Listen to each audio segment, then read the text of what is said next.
Anyone opposed? All right, motion carries. And we move on to item number 3, which is the item I've been looking most forward to. And I will defer to Mr. Ortega. Hey, Tim, if you're okay, let me give you a couple thoughts on that. So traditionally, the management committee chair has reflected the organization that's the chair for the regional council. And we don't have to necessarily do that. We just have traditionally done that, but I thought I'd bring it up to the group. If you'd like to continue that process or that effort, we're certainly okay with that, but also wanted to throw it out to any other thoughts on how we approach that. I can dive in with, I'm a big believer in peaceful transitions of power. And also, I do see the value in this position rotating through the eligible members, because I think it gives you insight to the overall workings that you don't get when you just sit on the committee without having to sit in that chair. So I am in favor of that, reflecting the chair process we've been doing. Okay, so Tim, just so I'm clear, you're suggesting that the chair of the regional council that organization would be the chair of the management committee? Like what Yes, sir. been doing? Okay. That is correct. If that's the case, then it would be Terry Rosema would be the chair. With Terry not present, would you prefer? I move Terry Rosema. Chair. I don't remember who it is. Vice chair would be, Town of Sahuarita. So, and Mr. Shane Dilley as vice chair of the management committee. That's my motion. So I heard a motion for Terry and Shane Dilley. And Shane, is there a second? I heard a motion and a second, and leaving no time for rebuttal. All those in favor, please say aye. Let's start. Okay. Aye. Anyone opposed? Hearing none. Let's render that an approved new chair and vice chair. And congrats. With that, Mike, I'm happy to continue since Terry's in absentia, or if you'd you just want to run from here from the table, or if Shane's there, however you'd like to do it. You want me to do it or you want him to? Okay, yeah, Tim, if you don't mind, Shane asked that you finish it up the entirety of the rest of the year. So if you could finish up today's meeting anyway, then we'll reconvene next time, please. I'll do it for the rest of the RTA calendar year, which ends March 31st, because we have April 1st as a whole new RTA. Having said that, okay, so thank you all. Number 4 would be the FY 2025 to FY 2025 to 2029 PAG Transportation Improvement Program TIP Amendment number 2025.04, and I believe Adam is on tap to make a presentation. And at the end of this item, we'd be seeking a motion to recommend approval of this amendment to move forward. So with that, Adam, if you're ready. Thank you, Mr. Chair, members of the committee. 2025.040 is kind of a two-step amendment in trying to solve for adding a little bit of funding to cover 22nd Street Bridge contingency. We need to free up some RTA funds. We identified that HERF 26 would be a great candidate for that, applying to the SR 86 Kit Peak Linkage Wildlife Crossing project. Ordinarily, amending an IGA would solve for that, and we could process a TIP amendment administratively. However, in this case, the TPC felt that the administration of the HERF 26 funds warranted a formal amendment because of the amount. Additionally, we're pushing the SR 86 Kit Peak Wildlife project by 1 year forward because the project's not going to be ready to go in 2027. Happy to answer any questions. We are seeking a recommendation for approval today. Any questions from the room or online?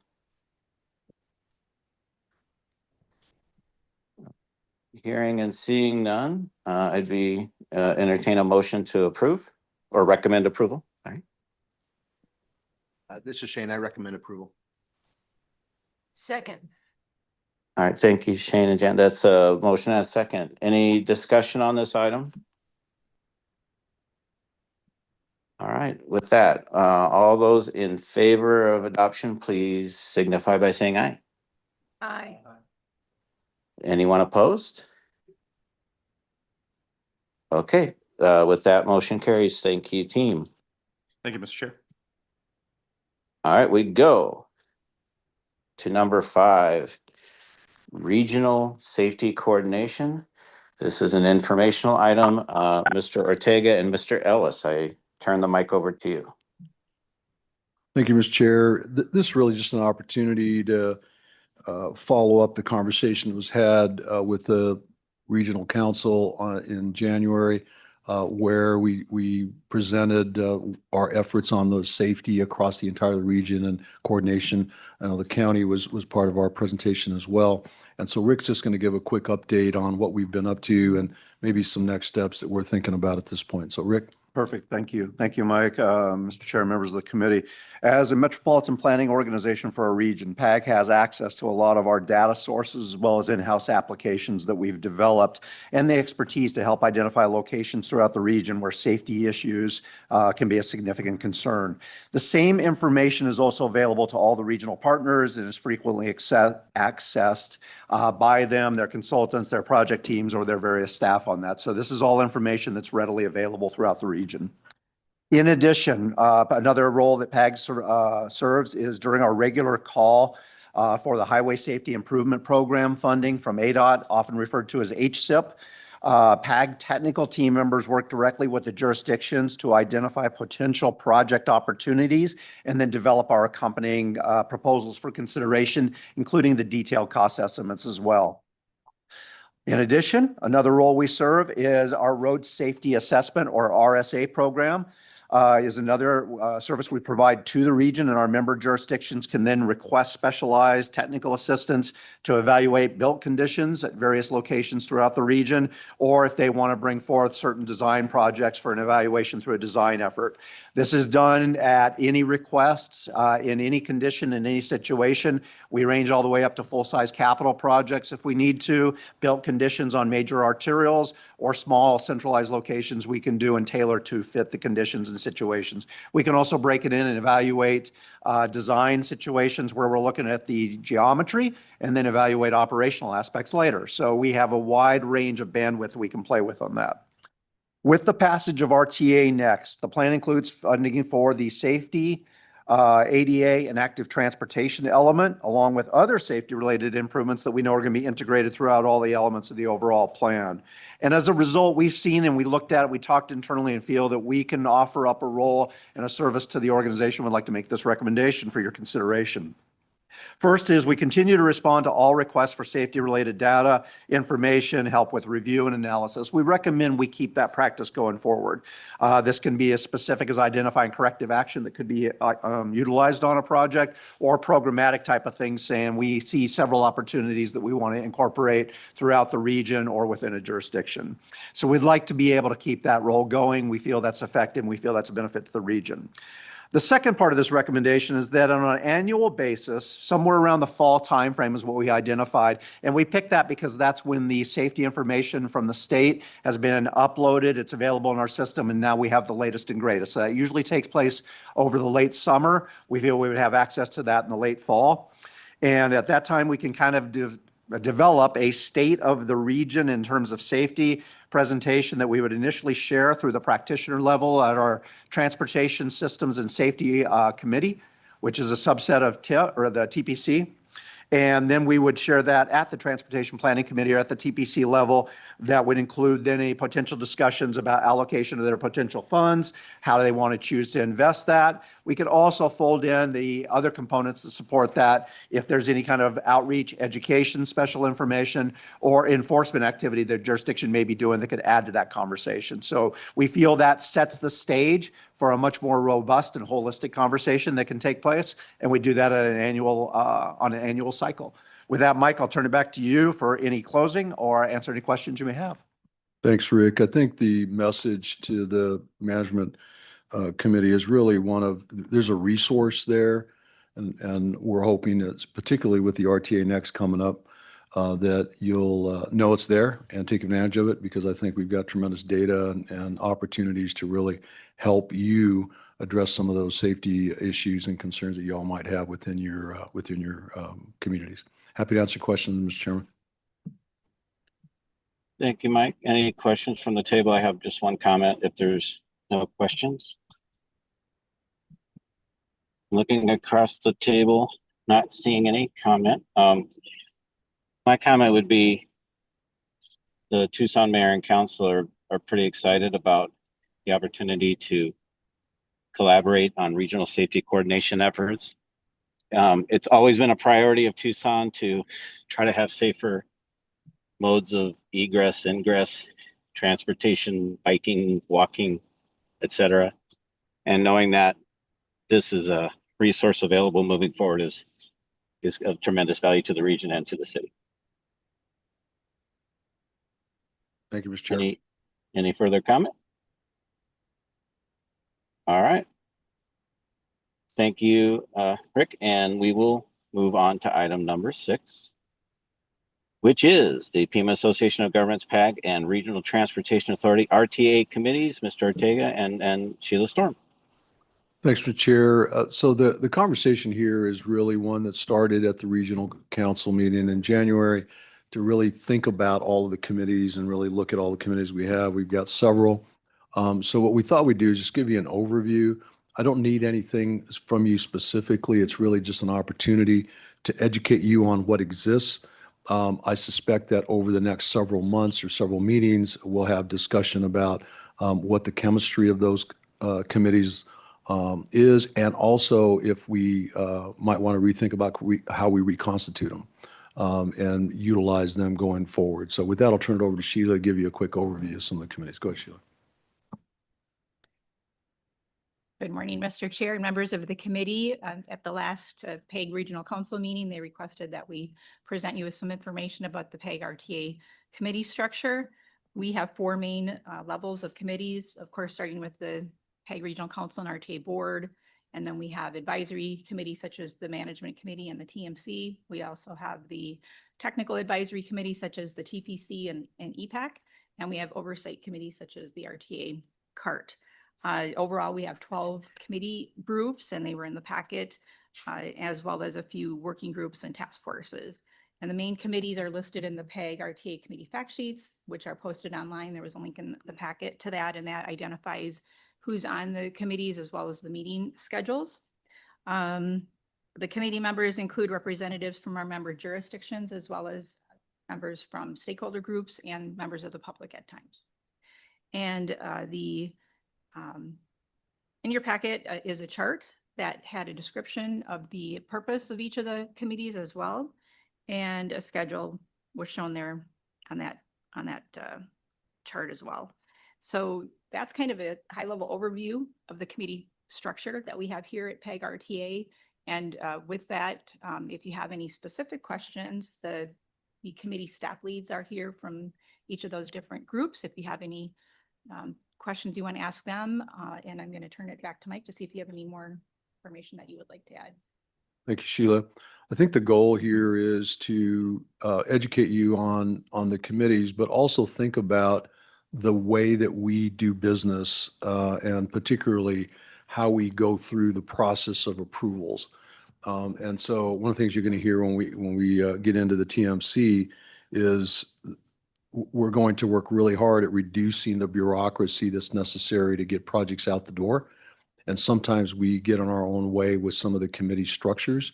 And so the conversation really then is, are they bringing value in that role?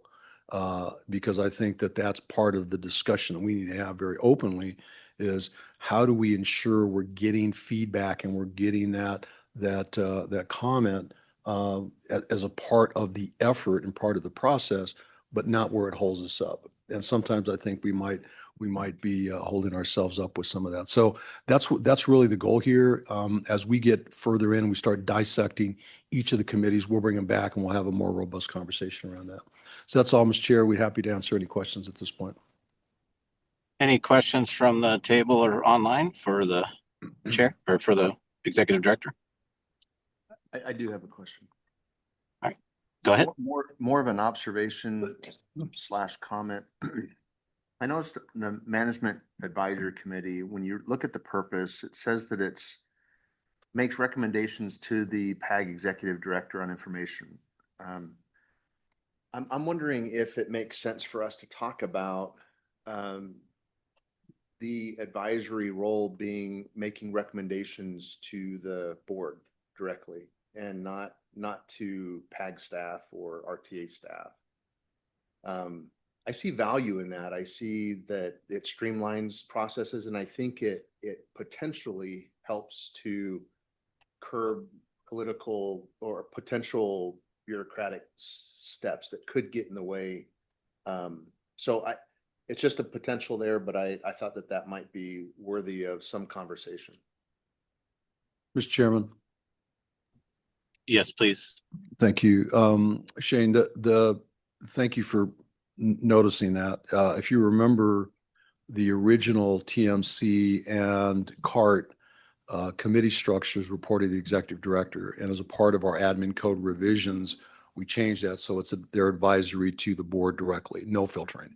And I would recommend and suggest that the management committee would be the same. We just haven't gotten to that piece. We've been focused on the other side, if you will. But I absolutely agree with you. I think that the management committee should be advisory to the board, obviously and clearly with feedback from the staff. But I think it's important that there be a direct line to the board from the management committee. So I would agree with you. And we can work on that as a structure. Thank you. You need a motion. You can if you like. I mean, as a recommendation, we can start that process. Then I think I would make a recommendation or a motion to recommend looking at who the management committee as an advisory committee makes recommendations to, and I would propose that be directly to the board.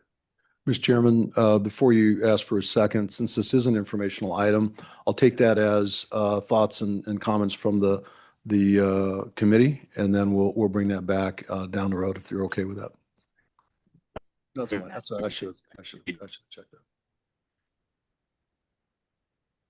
Yeah, it was advertised as information only. So, Yep.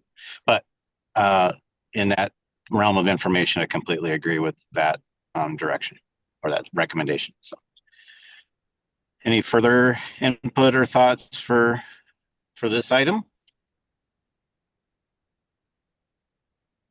All right, hearing none. I guess we're ready to go on to item number 7. This one does have an action item request. This would be the Arizona Department of Transportation ADOT 2026 Safety Performance Projections. I believe we have both staff and somebody from ADOT here to make a presentation. I turn it over to the team. Thank you, Mr. Chair and members of the committee. Isa, I just want to double check and if Dr. Amirul Rajib actually joined the meeting. Good morning, It I'm is here. It is my pleasure to introduce Dr. Amirul Rajib.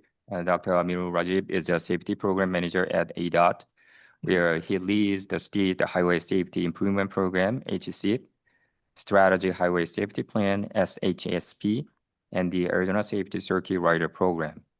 He is a licensed professional engineer and certified professional traffic operations engineer.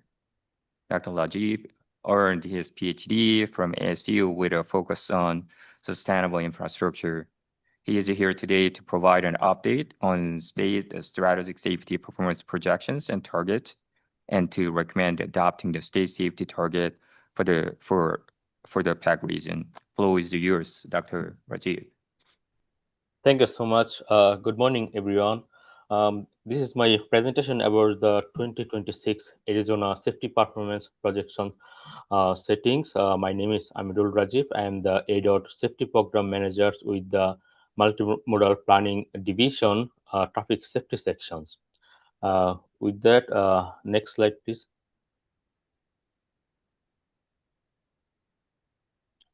Okay, so the FHW, which is the Federal Highway Administration, required each state to report their safety performance for every year, and this is based on 5 criteria.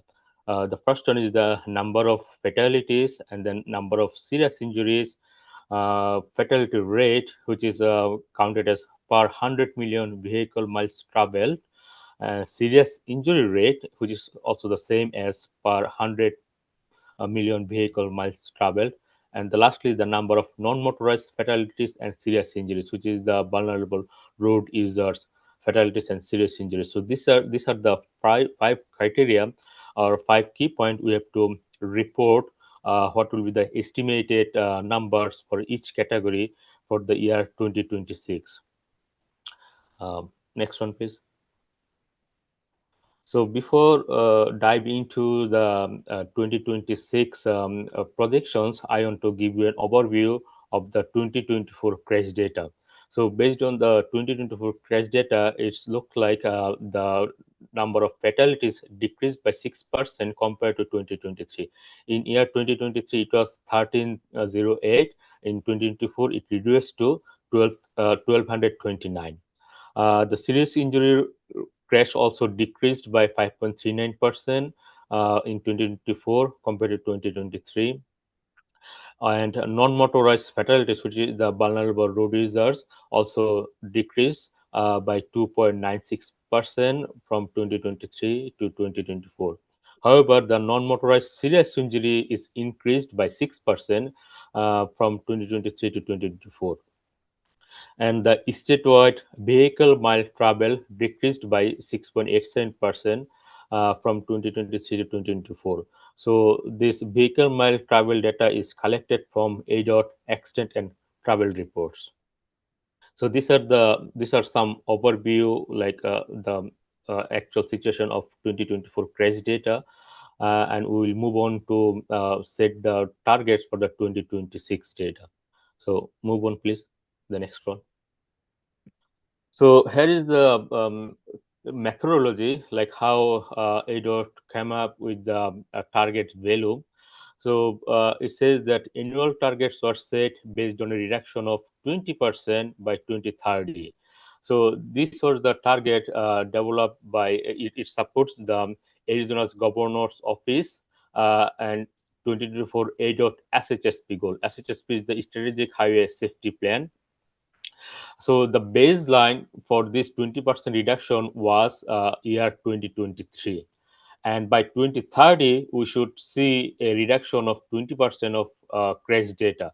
So that means the annual fatalities should go down to 1046, which is 1046 from 1308. These are the target we took, which supports the Arizona's governor office and the ADOT's developed SHSP plan.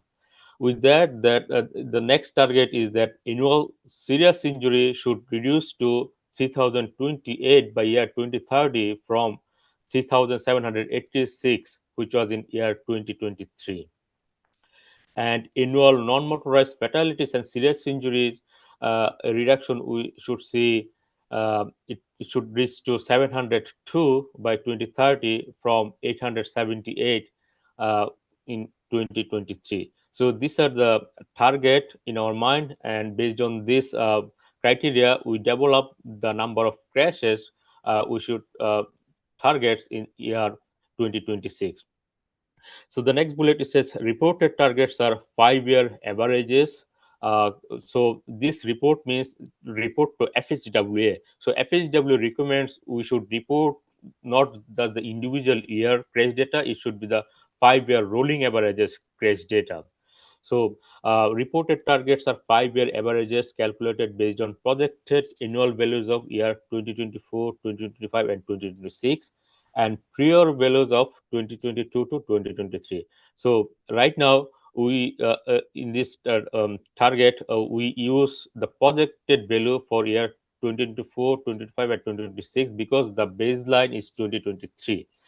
And we use, since this is a 5-year rolling averages, so we took 2022 and 2023 actual data. Targets for rates of fatalities and serious injuries are based on annual values and projected vehicle mile travels. And vehicle mile travel projection are based on 2019 to 2023 5-year average change in BMT vehicle mile travel, and we assume that 1.47% growth per year the vehicle mile travel. So these are the basic key input to develop the 2026 projections, and just a quick methodology of this work. Next slide, please. Here's some FHWA requirement. How should we report the numbers with the precision? So the annual numbers of fatalities, serious injuries, and non-motorized are round to the nearest whole number. 5-year averages for fatalities, serious injuries, and the non-motorized are rounded to the nearest 10th decimal place. Annual fatalities and serious injury rates are rounded to the nearest 100 decimal place, and 5-year average rates rounded to the nearest 1000 decimal place. So this is the FHW requirement that the value should be like this with this precision. So we'll see in next slides like how we report this number. So next slide, please. This is the table we developed to create the targets. So if you see right now that the table shows up to year 2030 with fatalities targets of 1046. So let's say we focus on year 2026 for now. So in year 2026, our target is that the fatalities rate should be not more than 1194. So this is the actual values for the year 2026. We hope that the fatalities will not go beyond 1194, but the FHWA requirement that we report the 5-year rolling average, which is the next column. You see that 1264.8 is the value for reporting the for reporting to FHWA, and this is the 5-year rolling average.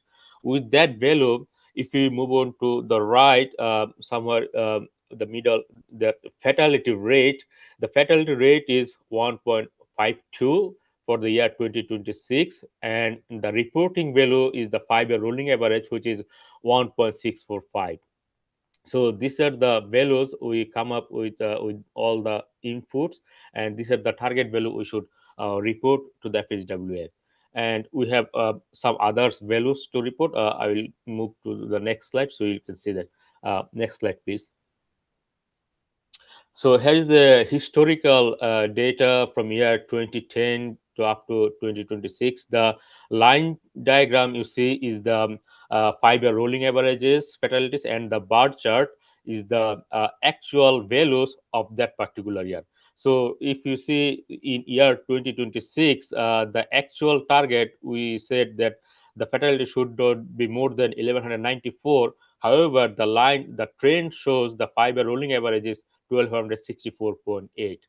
So these slides you can see how the state of Arizona is performing with the crash fatalities over the year from year 2010 to year 2026.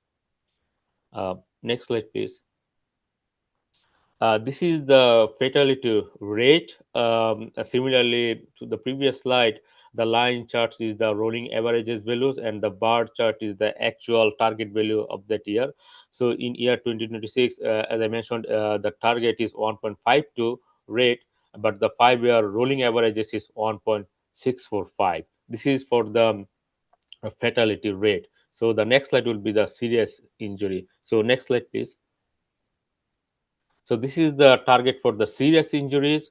In year 2026, the actual number should be not more than 3,459, but the 5-year rolling averages below should be not more than 3,671.4. This is the serious injury target. Next slide, please. This is the serious injury rate target in year 2026.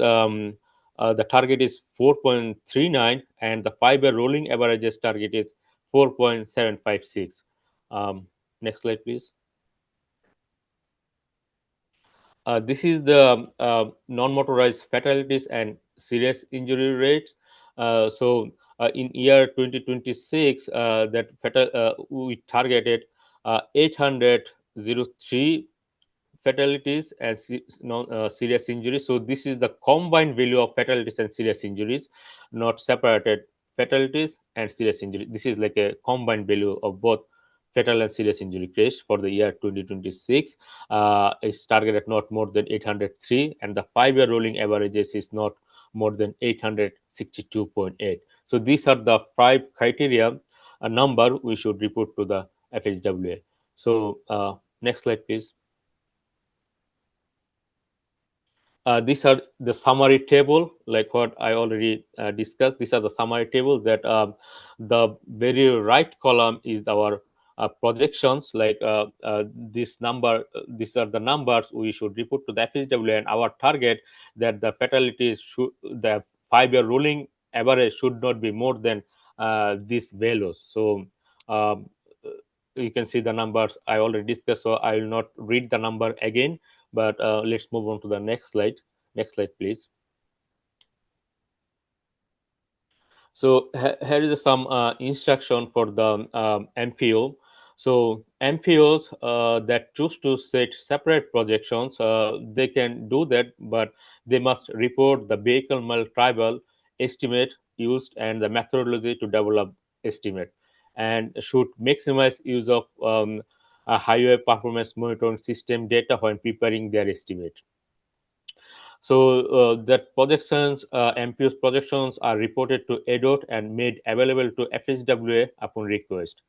MPOs establish projections 180 days after state. So if they want to choose to develop their own, August 31st is the due date for each state to establish and report safety projection targets to FHWA. So I already did in last year, August 31st, I submitted this target to FHWA, and I uh, email to MPOs reminding them that they have 180 days, either choose to develop their own or adopt ADOT's developed values.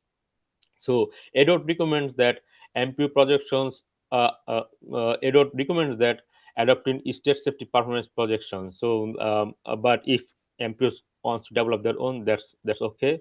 The last bullet I forgot to tell you that MP projections are not included in the assessment of whether a state met or made significant progress toward meeting its targets.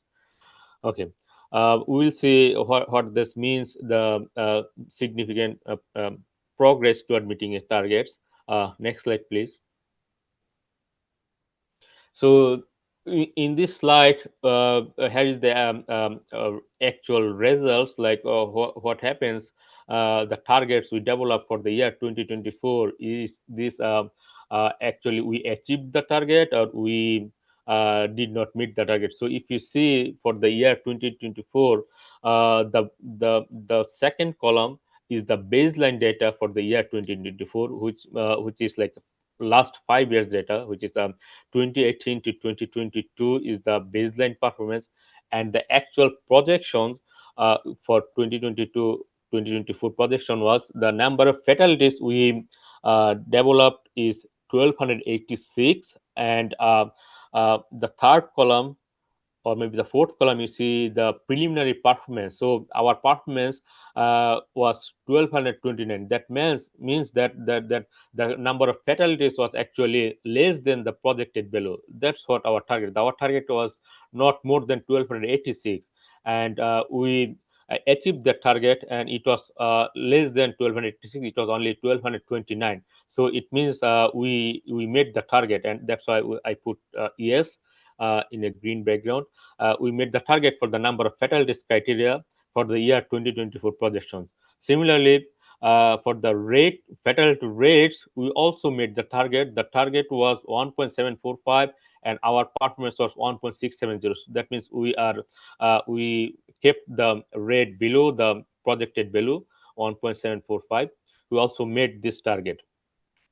The number of serious injury, actually we did not meet the target. The target was to keep this number of serious injury with 3,636, but however the number of serious injury was more than 3,636. It was 3,675. It's actually little higher than the projected value, and that's why we did not meet that criteria. The next one is the serious injury rate. So even though we did not make the serious injury number, however, the rate actually is made in based on the baseline performance. Um, uh, um, Let's not confuse with the baseline performance to the preliminary performance. The preliminary performance did not make, which is true. The projected bill was 5.001, but the preliminary performance was 5.05. That's why we didn't meet. However, we made the baseline performance. The baseline performance is 5.163, but our actual bill was 5.056. So we made the baseline performance criteria, not the projected criteria. So that's why it didn't meet the target value, and I put no, but it's better than baseline. Yes, it's the better than baseline. So I put yes there. The last one is that vulnerable road users, which is the number of non-motorized fatalities and serious injuries. The target bill was 883.5, and we achieved 849.6. So that means we keep the value lower than the projected value. So that means we met the target. So yes. So FHWA required that we should meet 4 out of the 5 criteria, which that then FHW can say that state meets the target. If we don't meet 4 out of 5 criteria, then we have to submit a plan how we can do that. So based on this data, we can say yes, we are meeting or making significant progress toward meeting the baseline, because clearly the 3 target is clearly met, and 1 target the performance did not meet. However, the baseline performance is meeting. So that means we may say that we did not meet, but we made significant progress towards to meet the target. So these are the values for the year 2024 projections, and based on this, FHWA will send us an email in month of April or May with the reality that if Arizona state of Arizona met the target or not, and then what's the next step if we don't meet the target. We have to submit a plan. Basically, how should we allocate the money, HSAB fund, to reduce these numbers down to the projected value. So from now, I believe that since we made 3 targets and 1 is baseline performance, is up to FHW now if they want to send us the approval, or we may need to send them HSAP plan, or how we can make more progress. But however, this is just for ADOT side. Next slide, please. Okay, these are the available resources, how you can find the actual crash data, the fatality and serious injury crash from crash facts. If you go to this link, you can find the crash facts link. Also, the FHWA safety performance website, you can go to this link if any MPOs wants to develop their own. So these resources might be helpful for them. And next slide. I think this is the end of my presentations. Now I'm open for any question or discussion or any suggestion. Thank you, Dr. Najib. So, Mike, I will turn it back to you for you. any questions that might be in the room. And or I know that staff have a recommendation for a potential action today. We do, Mr. Chairman, thank you, and thank you to ADOT, our partners at ADOT, as well as the staff. Thank you for putting this together. I do want to turn it over to Dan Gabu to talk a little bit about the request and the recommendation that's going from them, or we're suggesting go from the management committee to the regional council. Dan? Thank you, Mike. Mr. Chair, just one point of clarification before a motion is made is that in addition to supporting ADOT's performance targets for safety, we are also recommending that these are adopted in perpetuity or indefinitely. If not, this is something that we have to bring back each and every year. And I know that for some, safe for all, safety should be important, right? And this is a thing that as a region, we're striving to do better. But when it comes to performance targets, this is more of a mathematical exercise as opposed to a goal, like a towards net zero goal, for example. So I just wanted to clarify that if we do not adopt the state's targets, then we would be doing the same exercise. And if we do math right, it should come out to pretty much what ADOT is showing here. So from that perspective, we would continue to recommend adopting the state's targets year in and year out. And for that reason, we are recommending adopting them in perpetuity. All 7 of the other MPOs besides MAG and PAG have adopted all of ADOT's performance targets. In addition to safety, all the other performance targets that are submitted to federal highways in perpetuity. So that is our recommendation there. Happy to answer any questions. So does anybody have any questions for the team, and/or does anybody wish to make a motion? I just have a quick comment or question, I guess. So the state can change their targets. We would just in perpetuity be adopting whatever the state decides to do. Is that correct? So that makes a lot of sense to me. I was just out of curiosity. I'm not a traffic guy. At best, a closet traffic engineer. But as I'm looking at some of the year-over-year data that was provided, I couldn't help but almost seeing some trend, some cycles in safety numbers. And I just, how does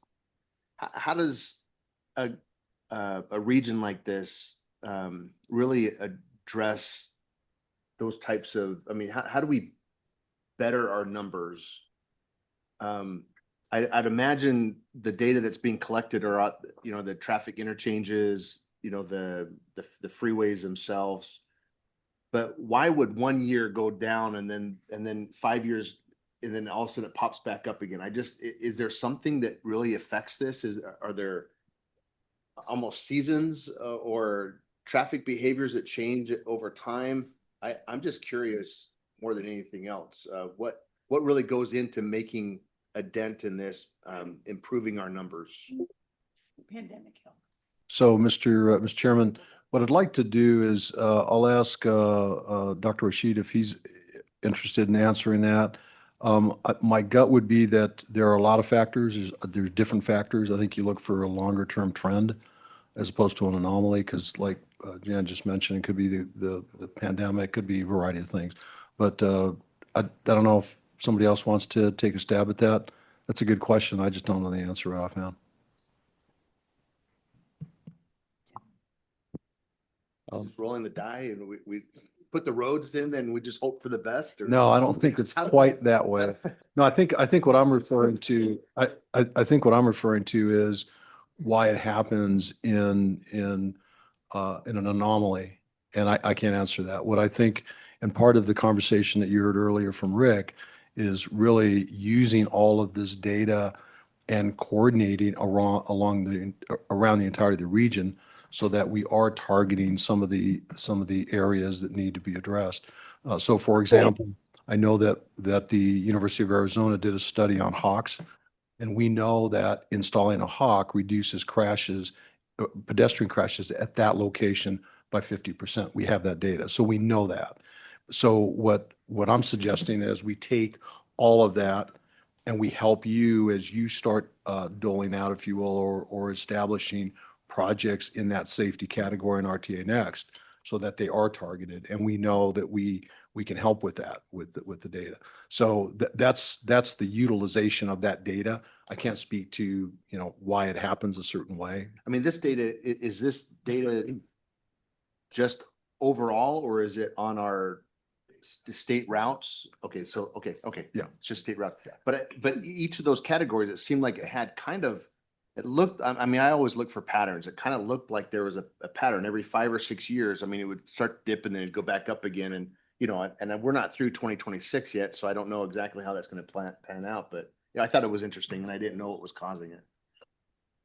Mike, if I may, and I'll look to Dr. No and Rick to correct me if I'm wrong, but my understanding is there's typically a pretty clear correlation with VMT or vehicle miles traveled. So more people driving, more crashes.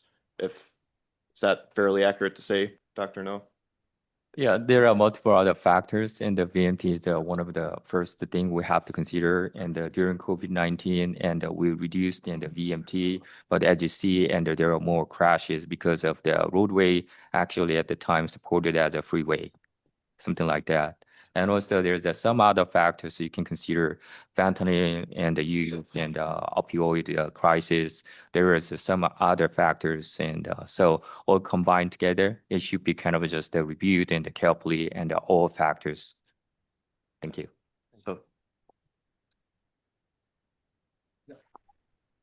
So My question is just related to performance. Is there any federal or state dollars linked if we perform, under target or not? I can answer that. So I want to input a little bit more about your previous question also. So one of the contributing factor is the grant for the safety projects. So if we have enough safety projects, we can definitely see some crash reduction in the actual reality, because we took initiative to make the roads better in terms of safety. And if we don't have enough fund and we don't have enough projects, that means we are not focusing on the safety trends, and the crash might go up. So this is the one criteria. And for the second question you asked, so there is no penalty for the MPOs or any other agency. It's just only the ADOT who should develop a plan how to reduce the crashes for the future years. So one of the criteria in the plan that how should we spend our HSIP money, the Highway Safety Improvement Program money, to reduce the crashes. So, for example, let's say in year 2026, the fatality rates is okay. However, the serious injury rates is higher. So that means we have to spend more money on the serious injury crashes locations. So this is the one of the technique that we should follow. Like with this number, we kind of know like where should we put our money. If we see that the vulnerable road bridge or crashes increase for any year, and we have to reduce the number, so we should focus that any safety projects, we should prioritize the vulnerable road reserve for that year, because we know in that year that the vulnerable road is the crashes is higher. So based on this number, the ADOT should develop a plan. If they don't meet the target, ADOT should develop a plan like how should we allocate the money, how many projects are related to each of the category, like is it reducing the fatal crashes, serious injury crashes, or the vulnerable road user crashes. So these are the things we need to develop a plan. But for the other agencies, they don't get any penalty for that if it's not made the target. It's just ADOT have to do some extra work. My only other comment is, I think the perpetuity is fine. It'd be nice to have the report though, get a hard copy of the report and just provide it to our, this group as well as the other, planning groups. But, yeah, I don't think we need to, go through this exercise every year. Right. I sent out every year at the end of August or maybe the first week of September to all the MPOs and agencies with the safety targets I develop. So it should be good. Like I will send the report every year.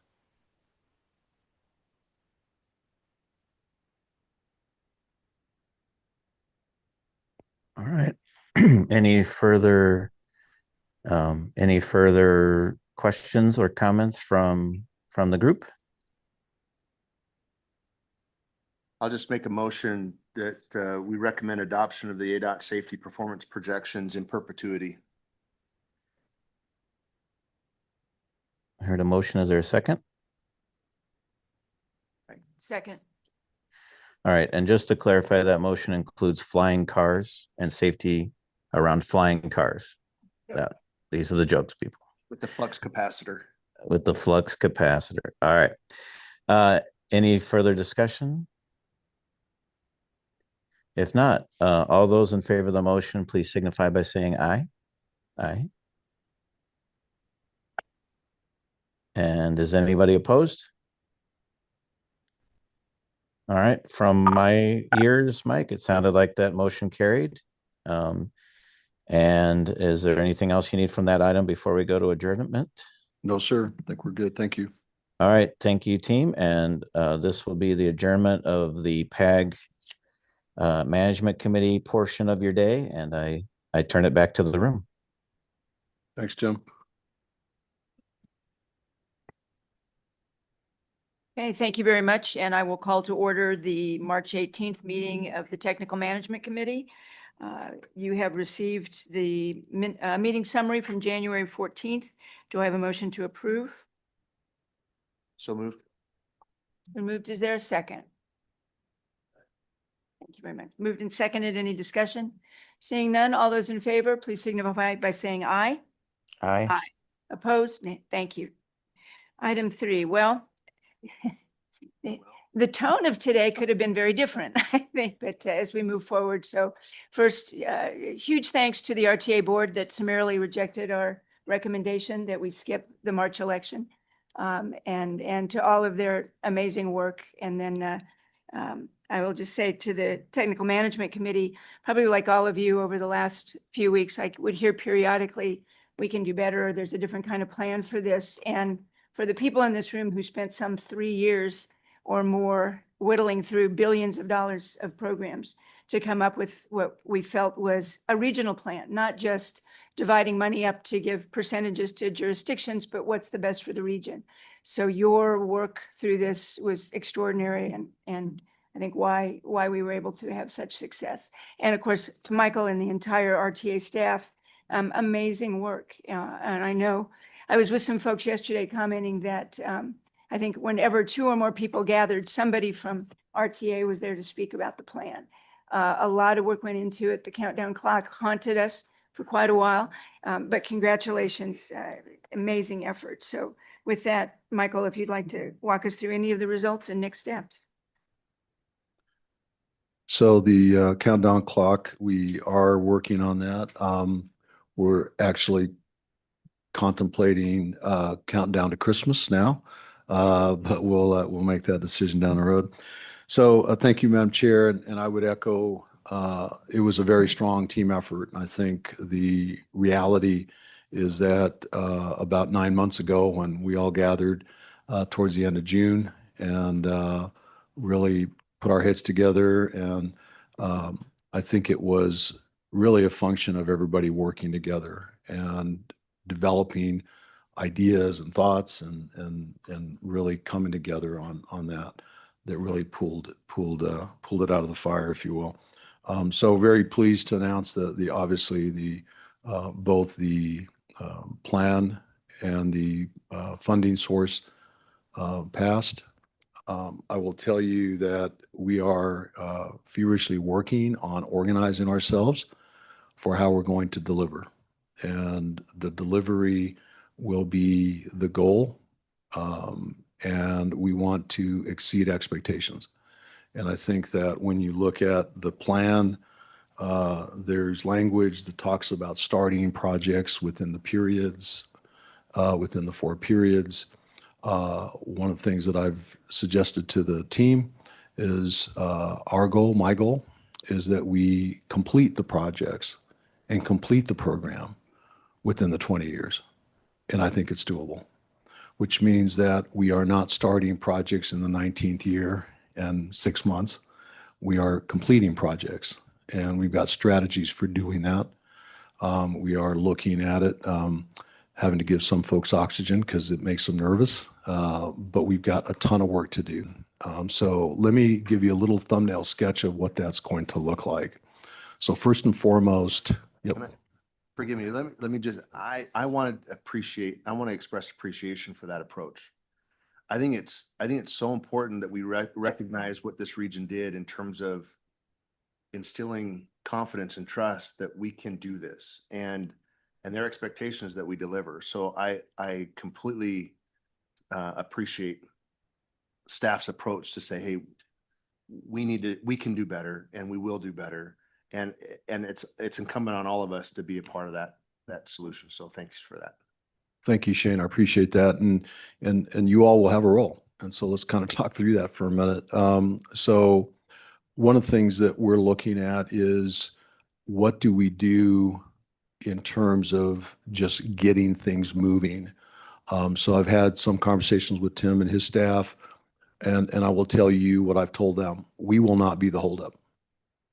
The bureaucracy and the RTA will not be the holdup.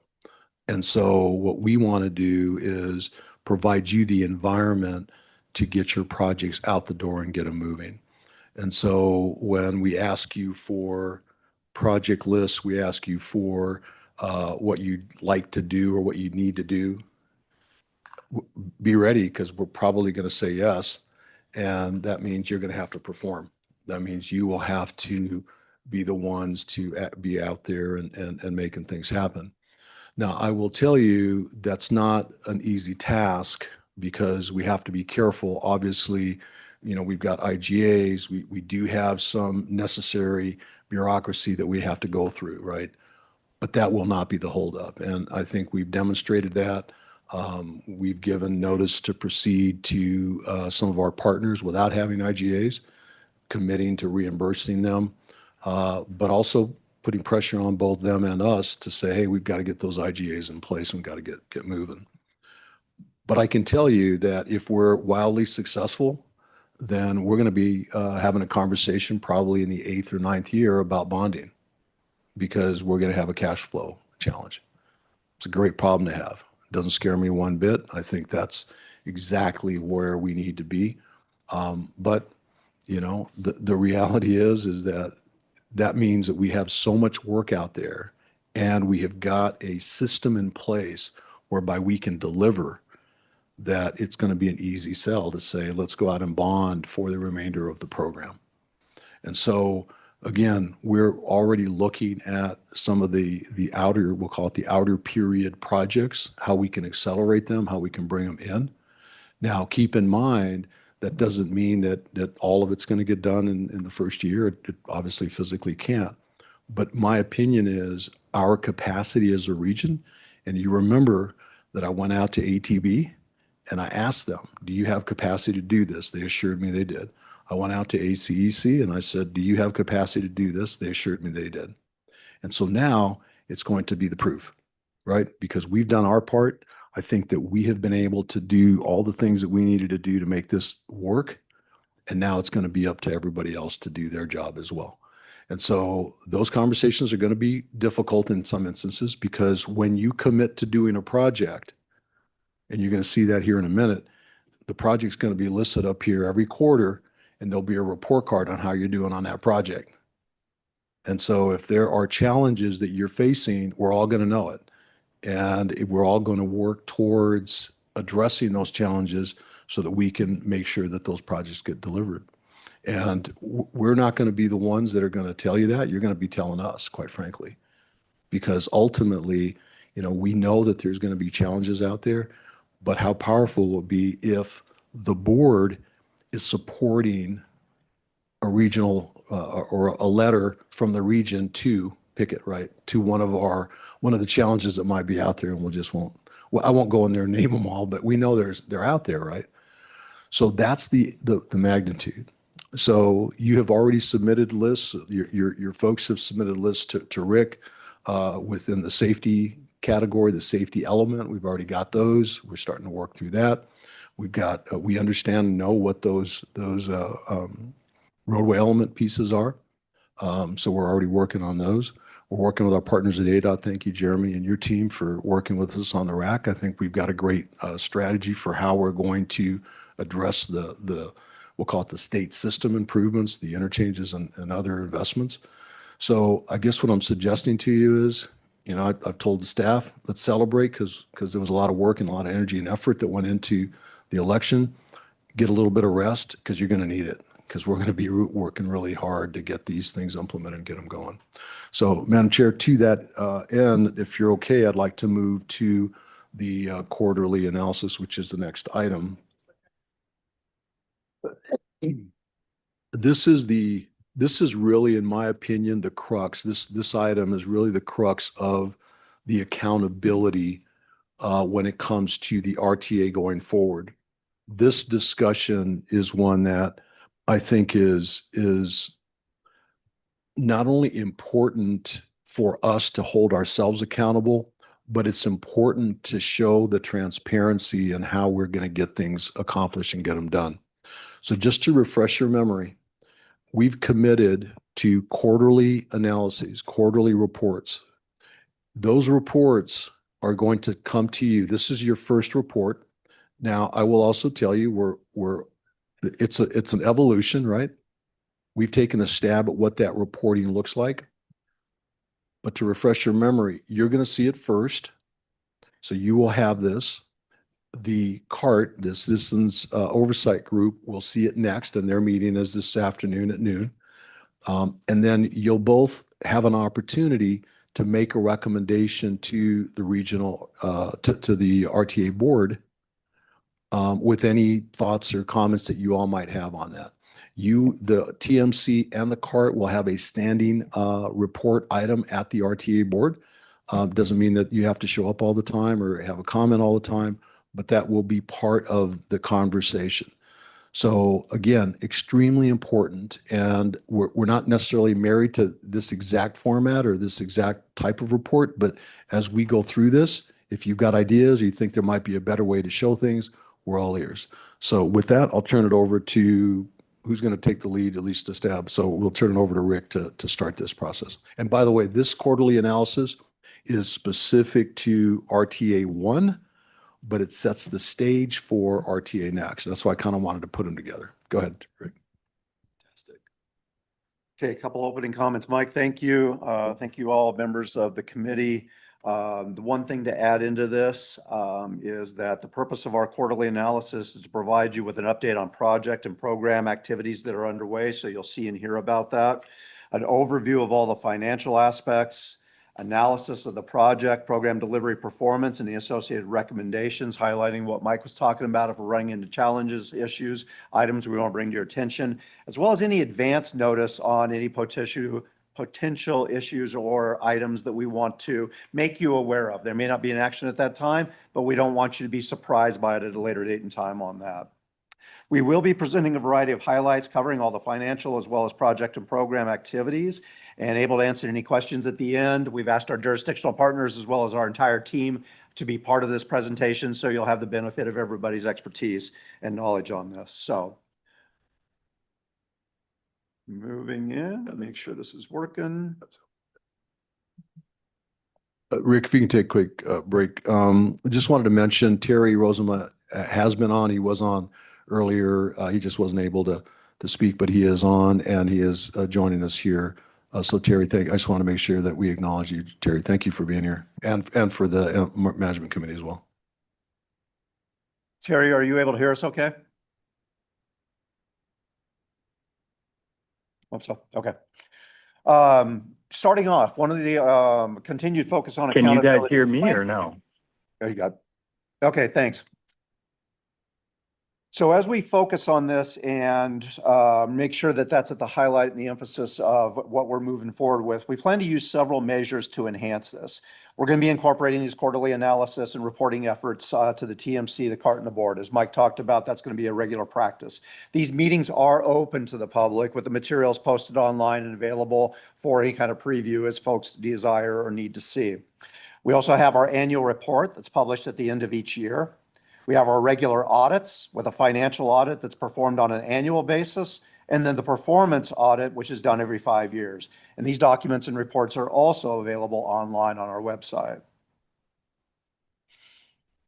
As we look and focus on the 2006 closeout and the remaining projects, activities, transit, and the roadway and bike and ped, it's important to note that the regional funds for closing out the 2006 plan projects are programmed through fiscal year 29, while the regional funds for RTA Next are committed through fiscal year 2031. So if you see that distinction in there, it's important to know the programming versus committed aspect, but essentially the RTA Next locked up those regional funds for the first 5 years.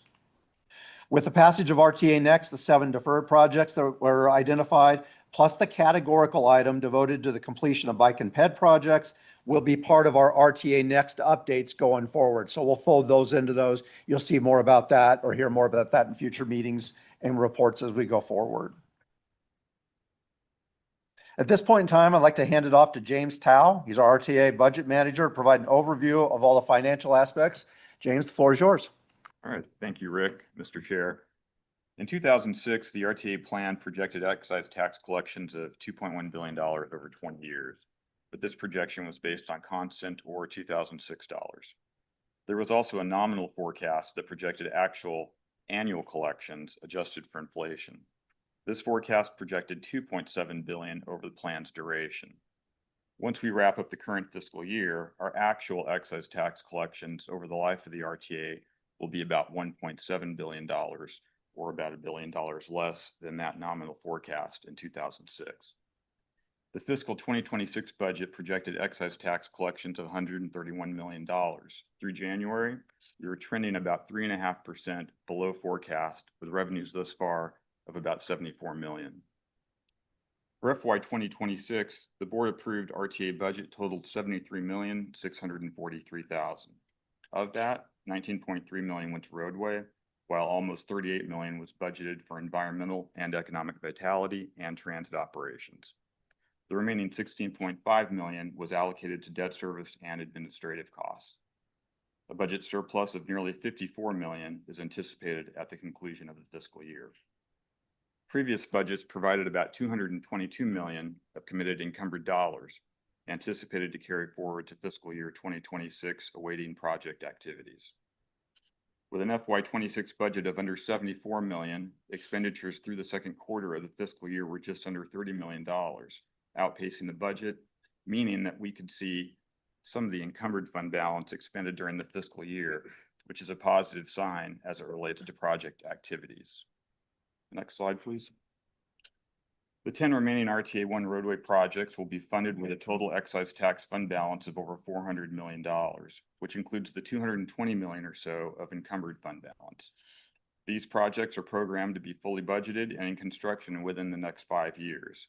In addition to excise tax fund balance, $140 million in regional funds will be programmed on RTA 1 projects through FY 2029. That's coupled with a regional fund balance of about $114 million, most of which is already spoken for. Our continuing revenue collections, projected regional dollars through FY 29, and existing fund balances should provide over $670 million to complete remaining RTA projects. And with that, Rick, I'll pass it back to you. Fantastic. Thank you, James. This next item is going to be now where we go through the various project and program level activities and give you kind of a summary of what 2006 plan closeout is going to look like and how that will be done and the associated timeframes on that. So this first slide is simply a summary of the 4 major items that were in the 2006 plan. It's important to note that we have 17 major roadway capital projects underway as we speak. 7 of those have been deferred then into RTA Next. In the environmental and economic vitality, we have 10 bike and path and PED projects that are currently underway in some form or another that we expect to close out that element, and 1 wildlife project that's currently active. Our safety investments and project activities have been closed out, and our transit services are ongoing through the end of the plan, focusing on our fixed route, dial-a-ride, paratransit, and reimbursement of the volunteer driver activities. Now, getting specifically into each individual element, I want to highlight some of the key things on this, primarily associated with the roadway element that I'll start with first. So we've broken this out to show that we've got these 5 projects that are currently underway as we speak, with activities expected to be completed in this current year. So you'll see the list there. You'll see a couple of those include final segments, so those will bring full closure as the project was identified in the 2006 plan. Our next set of projects is the 6 that are actively now going to construction, anticipated to be out there this year. And actually, the 22nd Street Bridge has started construction activities already. So these balls are already rolling in motion. You'll hear more about some of these coming up here as we progress through the presentation. But this shows you the list and the anticipated duration on what this next big wave that is going to be coming out. So 5 wrapping up, 6 replacing it.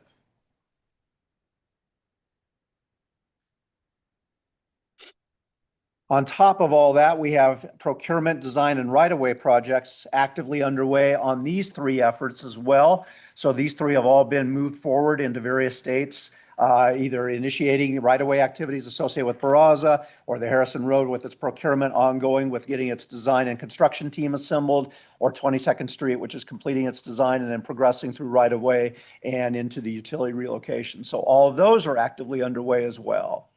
And then projects we have on the bottom of the list that are fully underway with design activities, but needed the additional funding brought forth with RTA Next to keep that accelerated pace. And we're working closely with the teams now to secure timeframes and identify steps we can fulfill that obligation and commitment to make sure those are designed and delivered in an appropriate timeframe.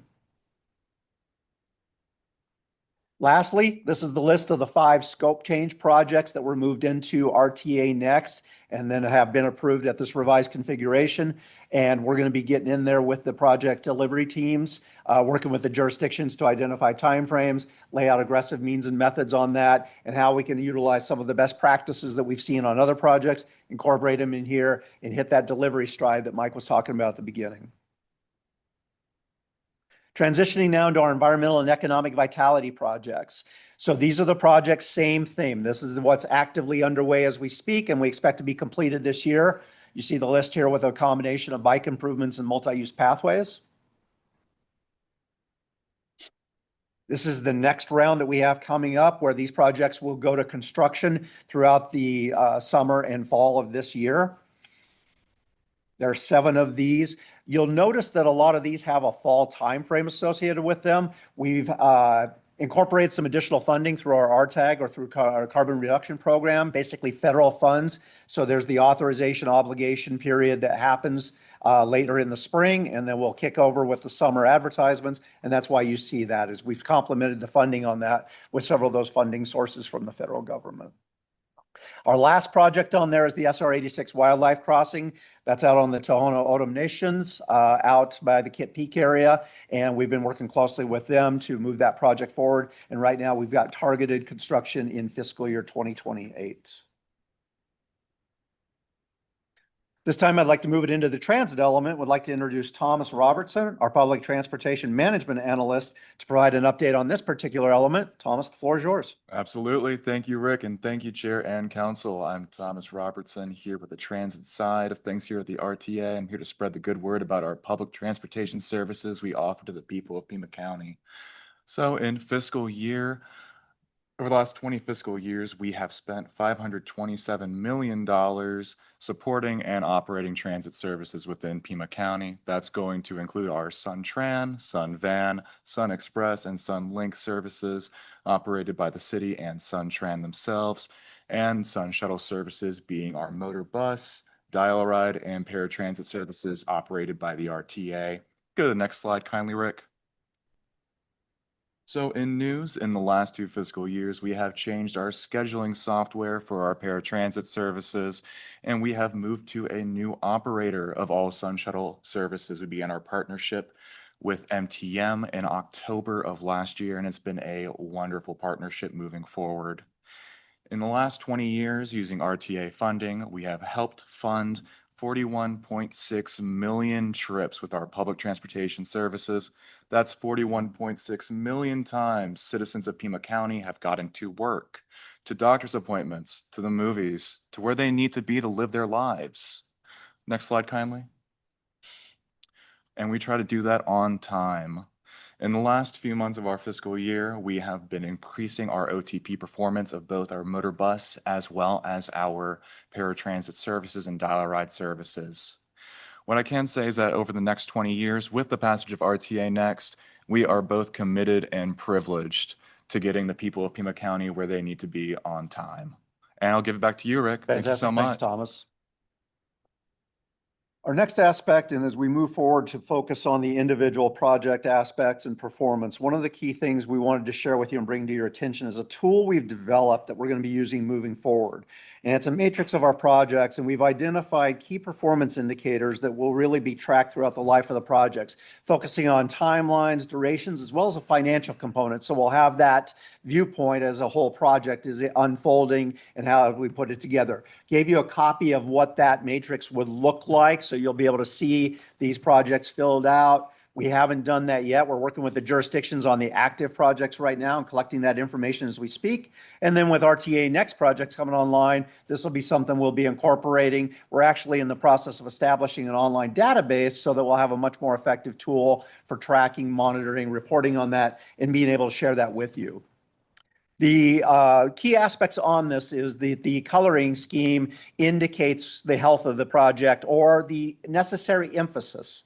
So we don't want this to be a good, bad, bad, bad, bad. It's a, hey, green is going good. We're looking forward. Everything's moving forward. Nothing really surprising, nothing to see here. Yellow, that's a preview. We got something coming up. We see some trends. We see some patterns, things we want to bring to your attention. No real actions necessary at this point in time, but we want to have that open conversation. Red is there's discussions and recommendations and possible action on that. You're going to see there the 22nd Street Bridge project with phase 2. We'll highlight why that's included on there because that's going to be part of our included recommendations and discussion as you hear about that going forward.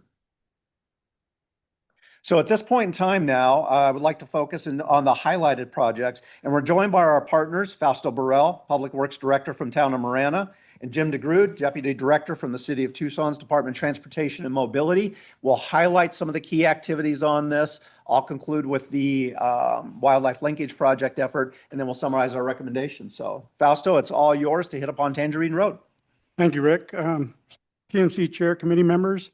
Yeah, I'm happy to let you know that the Tangerine 2A is, as shown here, we're actually at substantial completion on this project, with fully completion being either at the end of this month or early April.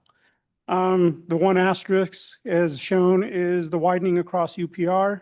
We're having active discussions with them. We've just submitted 90% plans. We need to put a third track through that intersection due to the need for their siting. That is basically a pullout, if you will, for their trains to move over to allow other trains to pass. Relatively early on in the process, we identified the need to do that. It was a point of discussion for a little while. Once we landed on that, we have been actively working with them. Unfortunately, it doesn't go as fast as most would like, but discussions continue, and we just submitted the 90%. One thing to note is the town is actively working on a project, not an RTA project, but adjacent to that is we are doing improvements to the Tangerine traffic interchange. So we're going to open up the abutment lanes to allow more capacity. So that'll align well with the improvements that already exist on the west side on Tangerine, and obviously the improvements on the east, especially when the train portion is widened. That will be similar to the treatment that you see at Cortero. Thank you. Thank and with you. that, I'll give it to Jim. Thank you, members of the TMC. I just want to give you a brief update on where we stand with 22nd Street. As you may have noticed, the road is closed. We closed it in fact, we closed it about 10 days ago. We are now diverting traffic around the project area. I would like to thank our colleagues at PAG for assisting us with transportation or traffic modeling support on that. We use that in our detour planning, and I'll also tell you that we have not gotten any significant complaints about the detour, so we're pleased to report that. We also are appreciative of the recommendation for approval of the TIP amendment that you dealt with in the regional council meeting earlier. That will enable us to fully fund our contingency amount. When we went forward with the project, we had a bid that was substantially over what the engineer's estimate was. We recognized that we needed to move forward with it, and with the support of the RTA, we went ahead and went into contract with Granite Construction on this project with the plan to cooperation on meeting the increase in contingency. So with that, we're moving forward on the project. And we have already had the mayor and council approve the tip amendment, and I look forward to RTA board approval. Okay, moving on to Silver Bell Road. With Silver Bell Road, we've got, we just received the approved jurisdictional delineation. We now no longer have any waters of the United States on Silver Bell Road. That has relieved us of programmatic agreement requirements. Does actually create some challenges. We're going to have some additional conversations as it relates to the next phase further to the north, in that the Army Corps is wishing to cancel the programmatic agreement, which may create some problems for the future phases. So we're working with PAG on that right now to address that project. Last remaining items that we have are finalizing our plans with respect to some of the protection we have to do for the water main. We expect that to go to bid later this spring. On to Valencia Road. Valencia Road, that project is federalized. We have that moving from the 30% plans on to 90% plans, and we anticipate getting that under construction early next calendar year. Anything you want to say about Houghton? Oh, I'm sorry, I didn't see that on there. Yeah. So look up, right over here. On Houghton Road, that's another one where we have waters of the United States that we need to be addressing with the Army Corps. We submitted for an aquatic delineation on that. That's now in with the Army Corps of Engineers for review. This changes the situation for our permitting requirements on this. We expect that project to go to construction later this calendar year. We expect to go to bid late summer. This is a project where we're still working through some of the utility relocation issues. We expect the utility relocation to be finished late summer. On to, let's see, Harrison Road. I'll start with Harrison Road on this one. Harrison Road, that is a progressive design build project. We have that project. We've selected a team. We're in negotiations on that. We expect to break ground on that early next calendar year. We have on 22nd Street, we're at the 90% plan level. We have utility relocations about to begin. We are working through the final right-of-way acquisitions on that.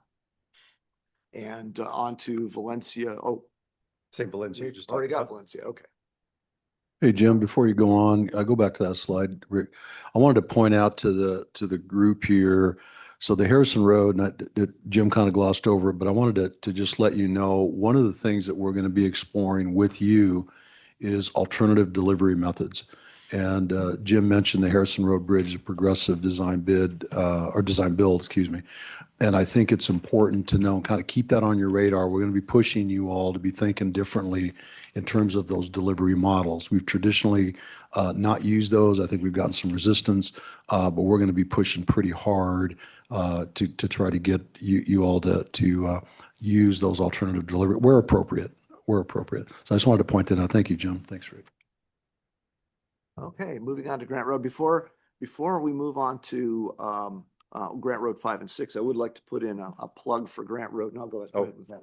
I just wanted to let you all know that we are moving on schedule on Grant Road 3 and 4. That project is, we have the base paving complete east, or rather west of Alvernon, and between Alvernon and Columbus. We're doing the south side of the road base paving right now, or in the process of preparing for that, between Columbus and Swan, and we do expect to have this finished in the fall of this calendar year. On 5 and 6, where we're at right now is we're working collaboratively with the RTA on property acquisitions. We've now got our right-of-way team fully engaged, and we are at the 90% plan level, moving towards 100%. The next big activity is going to be utility relocations. We've got a significant amount of utility work that needs to be done east of Wilson Avenue. That is where we've asked our right-of-way teams to focus so that we can get Tucson Electric engaged in doing their work as early as we can. And First Avenue, we now have a design concept report in hand, moving towards the 30% design, which we expect to have late June. We had last evening, the mayor and council approved the IGA amendment for that, and we'll be looking to get that approved by RTA board this month. Okay, we've got quite a number of bike ped projects going on in the region. I'm not going to name them, but we are looking at, as we're moving forward, utilizing a variety of sources of funding and delivering these projects. We've got Prop 407, we have Prop 411 safety money, and then we've got the RTA money as well as federal money. So we're blending a lot of sources of funds and working to expeditiously deliver these projects. Yep. Our last one I'll conclude with is on SR 86. This is the wildlife crossing project that's out by the Kit Peak area, which is a continuation of previous investments we've worked on with ADOT. The design activities had been temporarily paused while our project team and partners were working through some maintenance concerns, because when it comes to these wildlife type features and projects, they're a little different than what you typically see in terms of its maintenance requirements for the culvert crossings as well as the fencing. It's a little more specialized. So we're working through that now. At the same time, we are continuing to get public input and feedback from the affected communities at the request of the TO Nation. And right now we have an anticipated funding shortfall because we've had to spend a couple of years working through all of this. But with the passage of RTA next, that brings additional possibilities to the table. And our project team will be updating cost estimates. We're working on resolution of the issues and putting intergovernmental agreements in place and starting those balls rolling on those efforts as we speak. So to conclude this deep dive or this analysis and report, we want to share recommendations that have been identified by the staff and at the board meeting, and then we'd share any recommendations, as Mike said, that may come from all of you. So in this particular case, you've heard it talked about with the 22nd Street Bridge project and the IGA amendment to provide the additional funding. Given the nature of this recommendation, I want to share some of the key details on the sources and the approach that was used. We worked closely with the city's DTM team to really confirm the amount needed for establishing the contingency at the 8% level. And that's critical for a project of this type, size, and magnitude. We didn't want to go with the standard 3 or 4% or even 5%. We recognized this had a lot of nuances that necessitated a higher level. In addition, we needed to fully cover the final pre-construction activities, all the work that was necessary in getting this over the finish line and getting construction activities started, including the remaining design, all the associated clearances. This project had a federal grant that was approved to it, as well as federal funding and railroad coordination since it's going over the yard. So we worked with ADOT as well to confirm the availability of unprogrammed HERF 2.6 funds. And these funds are reserved for use on elements or features that are on the state system. And during our discussions, we confirmed that the ramp connections between 22nd Street and Barraza Aviation are indeed eligible. So we asked the city's design team to then go forth, analyze the those features and calculate up the eligible cost. In addition, we also verified the wildlife crossing project out on SR 86. We had programmed RTA funding for that. However, that was eligible to use that same HERF 2.6 funds could be used as well. That would free up the RTA funding which could then be applied to the pre-construction services efforts. As a result, combination of the additional HERF 2.6, exchange of the RTA funds, combined with then the use of remaining city impact fees, all of our pre-construction service activities now are fully funded, and the contingency level is fully established at its necessary level. I'd be remiss if I didn't thank all the ADOT and DTM folks that were involved in this, identifying the opportunity, working through all the multiple meetings to bring this to the fruition and present this to you, as well as then going before the board next week. At this time, I'd like to hand it over to Dr. Hyun-Soo No. He's our data science team administrator to provide an update on our population projections for our region. Hyun-Soo, it's all yours. Yeah, thank you, Ray. Can we comment a little bit, at least on what we've heard thus far? It occurs to me that we've got numerous projects that involve ADOT and a few that involve the railroad. And I was gratified to hear Mike say that the consulting community and the contracting community are ready. I hope ADOT and, the railroad are ready, because those can be big sources of delay. And the other one you mentioned is utilities. And of course, the challenge I think with utilities is always, do we believe each other's schedules? Because they've got to spend money to accompany us. So I just encourage us to really get, when Mike says he went to these two entities, organizations, we maybe need to do that with our local jurisdictions as well. Are you ready? Because you got to hire people, perhaps you got to, project management is a huge part of this. And I just hope we're all ready with that. That's my comment. Madam Chair, if we can maybe delve into that a little bit, because I think it's important. You all know. So, and I was remiss, I should have mentioned that I did meet with the utility companies, and I asked for their decision makers to come in. We sat in this room, talked at length about some of the challenges that we've seen, but it was great because they were able to talk about challenges that they've seen. And so we've committed that we are in this together.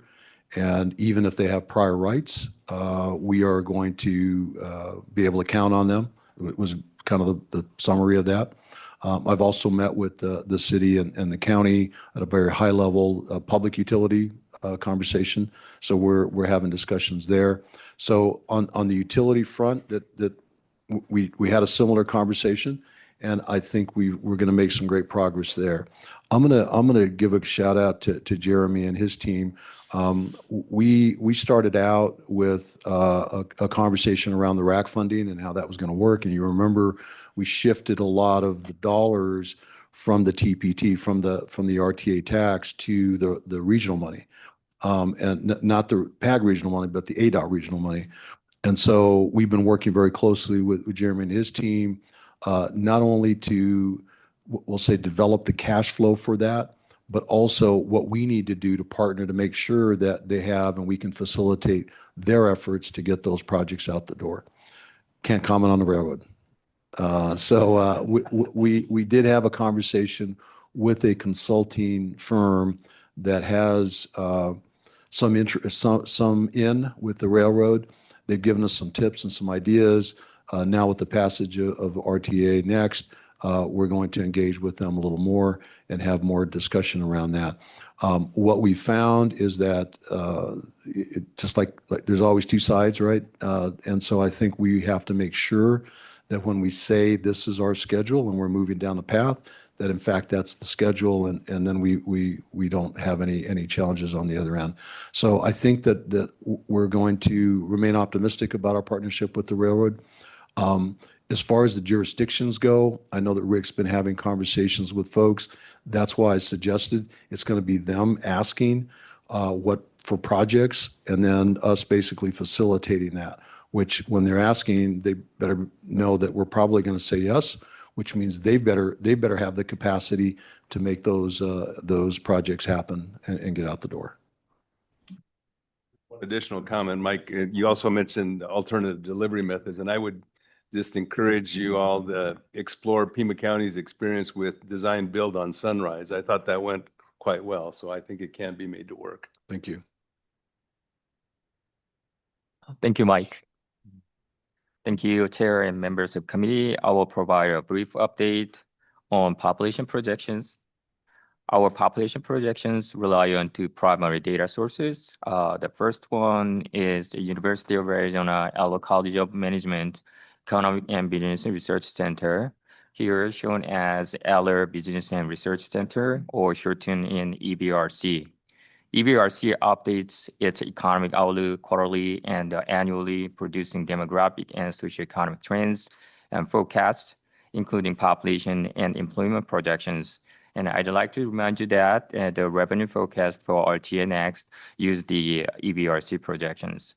The second source is the Arizona Office of Economic Opportunity, which produces population estimates and projections for economic and demographic research and analysis.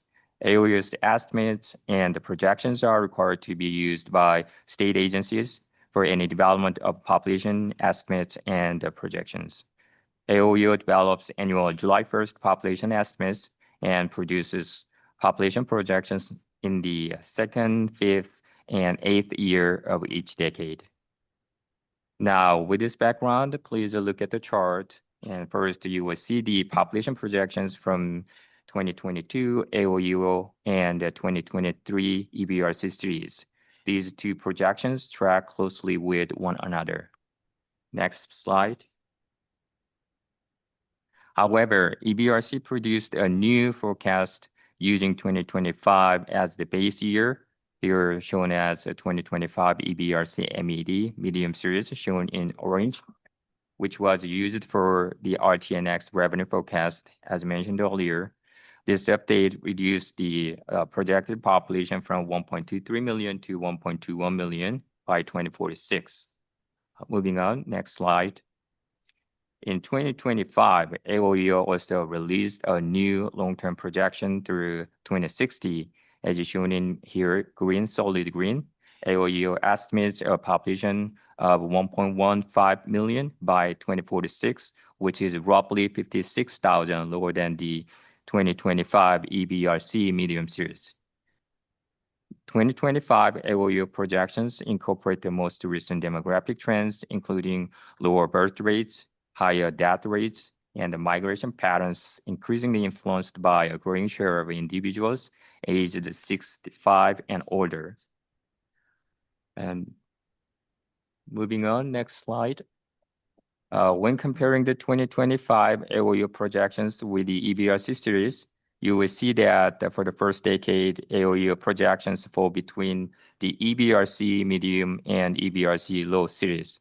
After 2036, they align more closely with the EBRC low series.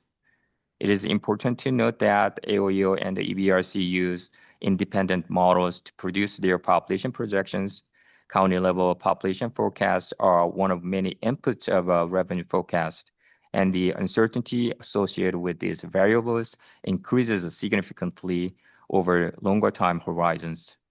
To conclude, currently AOEO's projection is not a major factor in the RTA Next planning horizon. However, comparisons between projection sources will continue to be incorporated into regular quarterly performance monitoring for various committee and the RTA board. This is the update on population projections. I return it back to you. Thank you, Hinsu. So what to expect now? In closing, I would like to offer a preview of what you'll be able to see as we work together to implement RTA Next. Our future presentations are going to continue to use the same format. You heard Mike talk about it in his opening comments, that we'll make this a regular thing on a quarterly basis. So you're seeing the flow, you're seeing how it'll work together, and you'll see how all this information and where we'll do the respective deep dives is necessary. For the next roundup, we will be focusing on providing an overview of our 2026 plan projects and programs that are looking to be initiated, highlighting those key activities that we expect to kick off and timeframes and associated funding amounts that we expect to utilize. So on behalf of the whole team, this concludes our presentation. Mike, I'll hand it back to you for any closing thoughts or comments, and then we're all available to answer any questions you may have. Thank you. Thank you, Rick. So as you can see, there's a lot of energy and effort that goes into these. And you can also see this isn't just about the roadway element. This is all aspects of the plan. And the team has not only spent a lot of time putting this together, they've really organized themselves in preparing. You saw all the data as we kept bringing it to you over the last several months. But now you're starting to see it come into a report format. Now, I will tell you that today we gave you a synopsis of projects and updates in those. We will probably move away from that in terms of just information and really start honing in on challenges as we see going forward. Hinsu's presentation about the population is extremely important because if you remember, that was one of the challenges of the 06 plan. So we're also going to be having conversations around revenue projections as well, making sure as we start embarking on that RTA Next plan that you have a thumbnail sketch of what that entire program looks like. So a quick shout out to the team. Thank you for the effort on that. Happy to answer any questions, and you'll see more at the next meeting. Mike, the pavement allocations item on this slide, what does that mean? Oh, that's the pavement rehabilitation. What does that mean? Well, so we will actually go through and give you an update as a part of the overall program, the RTA Next program. I can tell you that the city, through Jim's leadership and work, is ready to go with that pavement rehabilitation on a big scale. So you'll see a lot of activity on that very, very quickly. Now, I will tell you, it's not going to be linear. If you look at the amount, the 177.6 million that's allocated, it's not going to be linear. We're going to front load a lot of that because those are projects we can get out the door and get them done. And so we're actually suggesting that to everybody, and the city's taking it up, and we'll be doing that. Yeah, so I appreciate the close look and watchful eye on the population projections. If I understand it correctly, I'm looking at slide 31. The EVRC low that's the pessimistic view, and that's what we based our stuff off of, correct? I do believe that there was hope, probably in all of our hearts, that population was going to do better than the pessimistic view. But what you're seeing here, it suggests that it might be pretty close, right? So is there something that you would see here, Mike, that would, I mean, this is okay. Is there something, as far as I'm concerned, is there something that you would see here that would cause you consternation?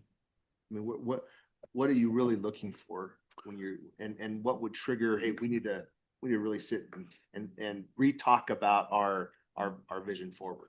Yeah, Madam Chair, Shane, great question. So this is one aspect. So keep that in mind, right? So the other piece is obviously revenue projections, and then also cost, so there's the inflation. And I think what you saw in the 06 timeframe, the model is you had all three of them become a problem, right? Revenues way down and inflation as well as population. The reason that I think this is an important conversation is exactly to have this discussion, right? But keep in mind that projection is out a ways yet. And so I'm not losing sleep over this right this second, but it's on my radar. And that's why I wanted you all to see that so that you know what we're looking at.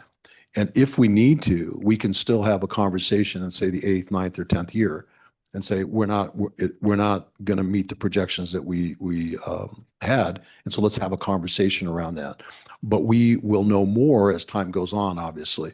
And keep in mind that these are projections, they're models, so things can change. But it's important that we all know that is, at least at this point, a projection that's out there.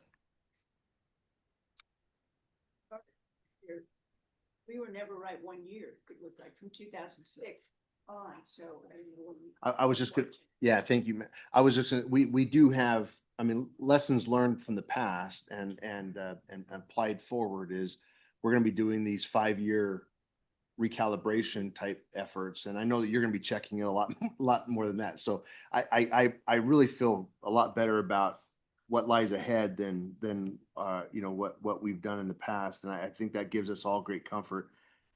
But wasn't there part of the project programming that relied on surpluses coming in?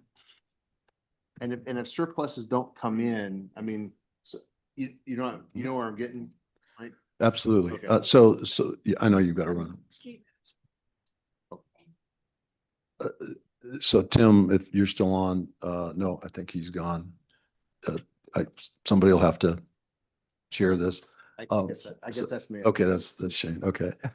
So let's talk through that for a minute. So first, the reality of the dollars, the way the plan was prepared, allowed for additional revenue, but didn't count on it, with the exception of how those additional revenues are allocated going forward. And so that's the conversation about 75% going to the city and so forth. But as far as project value or project resource, it's not counted on. So there is a line item. If you remember, we did have a line item there that says potential additional revenue, but is not built into covering projects, or we're going to be in trouble if we don't see that additional revenue. Okay. Does that answer your question? Thank you. I'll let you want to, or Terry, somebody take the chair. You want? Terry, you want to chair, or I think Tim's gone. You want to chair this for now, or you want us to do that here in the room? Jan had to leave. Yeah, Mike, if you could just do it from there, that'd be great. Okay, that's fine. Thank you, Bob. And then, okay, go ahead, Jason. Just a quick, I gave a presentation to the tribal council last Thursday regarding the passage of the RTA next plan, and everyone was real excited, obviously. One question that I did receive from one of the members, tribal council members, was are there any, this is a direct question for ADOT, are there any plans to widen 19 from just north of Irvington down south towards Valencia, as far as like adding a third lane? Or because you've got a lot of construction that's going to happen on Valencia, Irvington, Drexel, and there's no north-south relief as far as traffic, during construction. So, the only really big corridor is maybe Mark Road that could take people from Valencia north towards Ajo to just, to get away from some of this construction. So, that's my question. Absolutely. So I've been working with Adam and PAG team. So we do have a DCR that basically goes from the I-10, I-19 system TI all the way to Valencia. And so there is a project that we're trying to incorporate into the 5-year program that's going to basically widen I-19 to the 3 lanes in each direction. So we are working on that. I think we wanted to kind of see where RTA next fell. And then we're going to go through that effort to find out how do we rebalance some of the ADOT projects that are in the 5-year program and pull that one into it and get that a little bit closer. So. Correct. So the logic is now that I-19 in Irvington will be going to construction for 2 years, is when that's done, we'll have, obviously Valencia was built out many years ago, and then we've got Ajo, and we had the second phase of Ajo completed not too long ago, and now with Irvington, all of those bridges will be set back and will give us the capacity to go in there and do that widening and get us all the way to Valencia. So it is on our radar, and we are working with PAG and trying to get that into the program. So appreciate that. Yeah, my question goes back to something you said earlier regarding implementation of bonding was in the 9th year. It can be whenever we project it. Right now, we're thinking it could be as early as the 4th year, could be as late as 9th year, could be as late as never. Yeah, because I recall that in looking at interchange improvements, particularly period 1, Cotero Road was on period 1. I thought it needed to be bonded to accelerate and commit the ADOT funding to the, the local agencies have to bring their money to the table. Yeah, we're having conversation around that, Bob, and I think the right now we don't believe we're going to need a bond for a bit yet. It's going to be several years before we have to bond. Other questions? I did just confirm we do have a quorum. We can continue on this. So go ahead. I'll turn it back over. Who's going next? That was actually Was conclusive. it? Okay. Well, that makes that pretty easy. So with that, I think you see again the magnitude of what we're presenting to you all. You will see a lot of robust conversation happening, particularly if we have challenges with any aspects of the delivery. I can tell you that from a transition standpoint, from RTA 1 to RTA Next, I was asked, what does the transition look like? And my response was, April 1, we start with RTA Next. That's pretty simple transition. So we're moving. We'll make sure that we get IGAs and all things that are necessary to keep things going. But I will be sending you all a note that says, hey, we're going to continue providing services. I know that's important to you, Jeff, up in your neck of the woods as well. So I'm happy to answer any questions based on the presentation that was provided you here or anything else you're dealing with RTA 1 or RTA Next.